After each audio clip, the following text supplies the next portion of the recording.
My name is James Campbell, originally from Brooklyn, New York. About 3 years ago, retired down to California, Florida, a town called Jupiter, right in Donald Ross Road. Father, proud father, 2 little boys, 10 and 8, married 11 years. Okay. What did you do in Brooklyn before you came down here? Retired detective, post 9/11, served my city.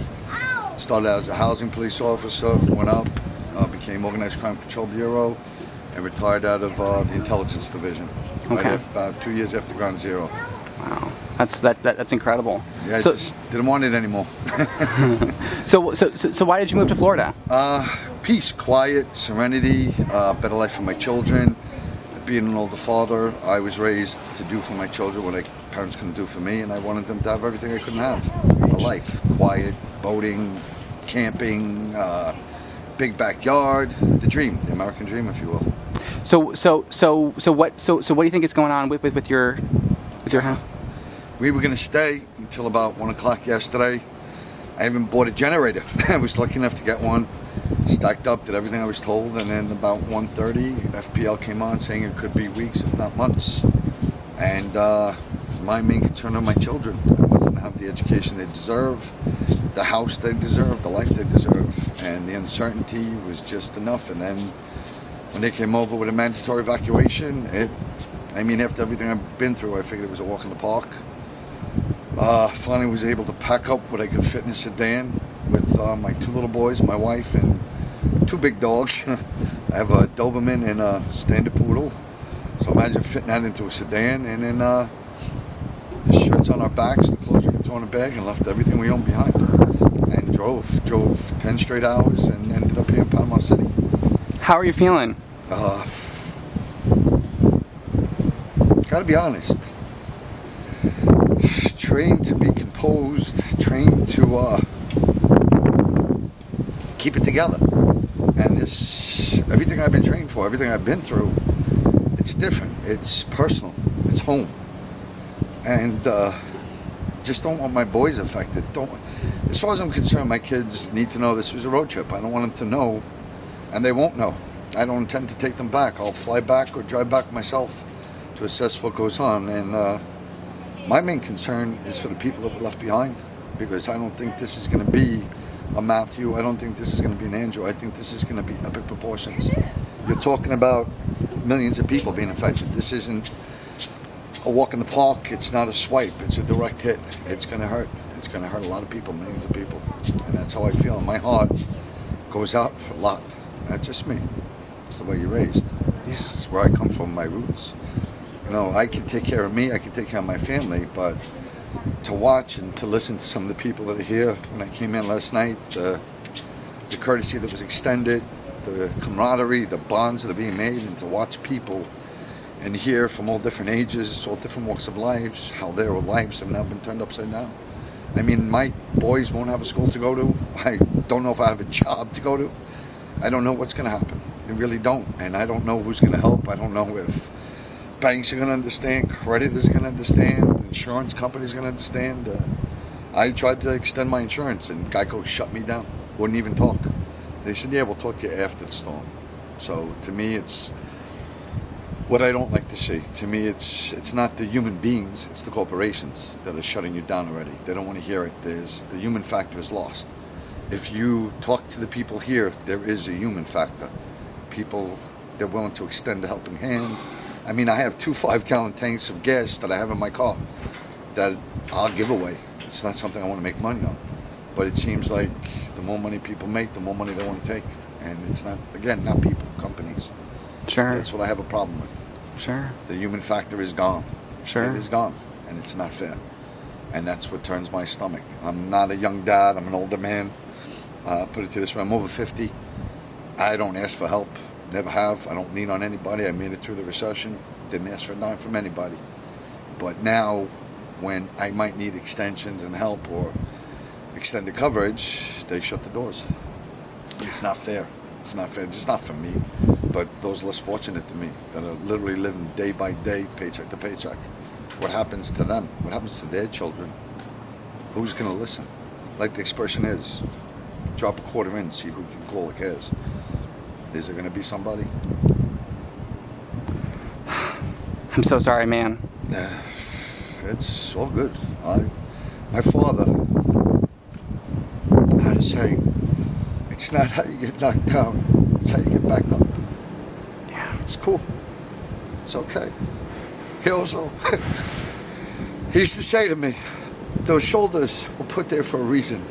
They're big, they're broad, and you carry the weight, and I will. And breaking down now, it'll be good, because when I go upstairs, I'll be smiling. My kids will not be affected. And that's what matters. It's my memories. Those are mine, and I'll take them with me. But theirs, I can still sort of form. And Sure. That's what I want. I don't want them knowing I lost everything. I don't have my Legos. I don't have my bicycles. I don't have my house. What they know is they have daddy, they have mommy, and they have fun. And that's what I want them to know. That I can control. And to me, that's some semblance of peace. That gives me peace. That gives me happiness, that I can still give my children happiness. That can't be taken away. That I can take and I can control. And I'm not a control freak. But there are certain aspects of your life that, as a parent especially, you need to have. You need to be able to control. And you want to control. It gives you that peace of mind, that inner peace. And right now that's been taken away. But they will not take it away from my children. Nobody will. Not even God. That's my choice, and I will control that until the day I die. Until they don't want me to anymore. And when that happens, I've done my job. And they'll pass that on to their kids. So, but it's cool. It's good. I mean, I haven't cried 10 years since my mom died. Didn't even cry when my dad died. But my mom. And this chick's expression, it sucks. There's no other way to say it. It sucks. It really does suck. It's different when you have kids. You know, you were saying that you're trained for composure, but you're composure for yourself. It's not for your kids, you know? Christ, there's nobody can get paid for that. When it's your family, your children, and just having the responsibility. Like I told my wife last night, we were talking after the kids went to sleep, and she goes, I've never seen you rattle.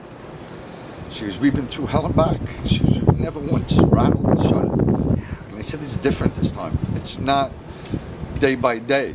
It's watching everything get wiped out at once. At least with the recession, last 6 years, being a new dad, it was day by day. There was work, there was places to go. Not everything was taken away. I'm living in all without. And from what I'm hearing, it could be weeks, it could be months. And my main concern, it's not even money, it's not even a house, it's my kids' education. Yeah. Their education. My son, one of them is gifted. He's in a gifted program, accelerated. He needs that education. He needs it like we need food and water. Yeah. What is my son going to do? What are they going to tell me? When are they going to start? There's nothing. We have no answers. There's no real preparation. And not being a layman, the National Guard and everything, they're not the professionals. They're not giving answers. They're there to get you out, to give you water, give you food, and help you get by the next day. And I don't want to live day by day. I want to know what's down the road next month. I want to know that my kids have a roof over their head, a school to educate them, food on their table, and money coming in. Yeah. And I guess somebody like me who's used to helping others and standing strong, like you said, it's a different ball game. It's being a father is Christ. It's harder than being a police officer. It's harder than anything I've ever done, and I welcome that. I welcome the challenge. But when you take away my ability to be the best father I can be, you've rattled my foundation, and I don't like that. And I'm not one to be rattled easily. Not what I've been through, not what I've seen in my life. Ground zero, the aftermath, being down there, then going to the recovery, and it's not. This isn't anything. This is different. It's a whole different ballgame, and I can't explain it. You have to. I've watched these clips, Yeah. and my heart goes out, but you have no clue until you're in it. It's like fireworks. The best way to explain it, you can watch it on TV, but when you're there and you smell it, you see it, you feel that percussion.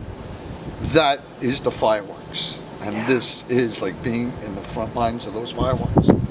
I'm not watching it on TV. I'm here, and I'm seeing it. And I come from one of the greatest trained police departments in the world, and nothing prepares you for this. And if it was on the other foot, if I was rescuing people and I didn't have my family and they weren't in it, I probably wouldn't be feeling this way.